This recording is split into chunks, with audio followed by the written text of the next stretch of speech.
بسم الله الرحمن الرحیم. د ویډیو اخیری کلیپ په ضرور ګوره. زما مقصد د جهانگیر بادشاه د قبر د ټایلینګ تاسو ته خول نه دي، د هینډیکرافټ د کوم طریقه دغه چې دا نه دي خول.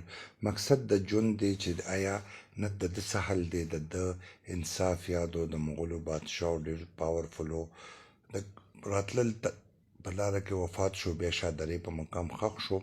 خیر دا خو تاسو ګوګل کې دغه کې تاریخ ته دوی پروت دی، هسټري کتابونه ته ډک دي. زما څه مقصد نه دی، خو سونو کالو مخکې یو دغه دی زمونږ به حالات لکه چې موږ هېڅ هم نه د دوی مقابله کې، دا زموږ ملګري دي، دوی دعا ته راغلي دي، زه هم راغلی ما. او دعا مقصد په خپل ځای، خو تاسو ته دا خول دي چې په ژوند باندې نازېدل نه دي پکار، او په اولاد په مال په فصل دا ټول بې وفا څیزونه دي. نو دا د مغولو د بادشاه حل دی. نو زموږ څه حالات دي لږ غونتې د ویډیو اخره پورې وګورئ.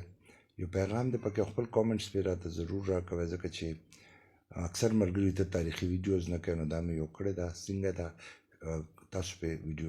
السلام علیکم. راځئ چې تاسو ته دننه یو چکر درکو د بادشاه جهانگیر د قبر.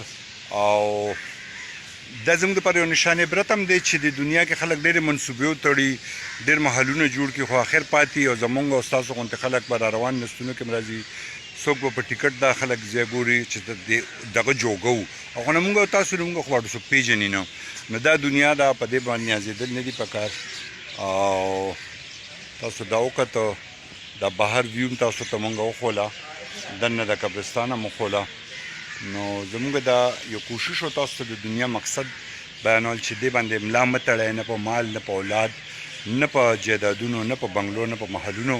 نن دا د جهانگیر بادشاه پروت و او ټیکټ پې لګېدلی دی، خلک یې په ټیکټ ګوري.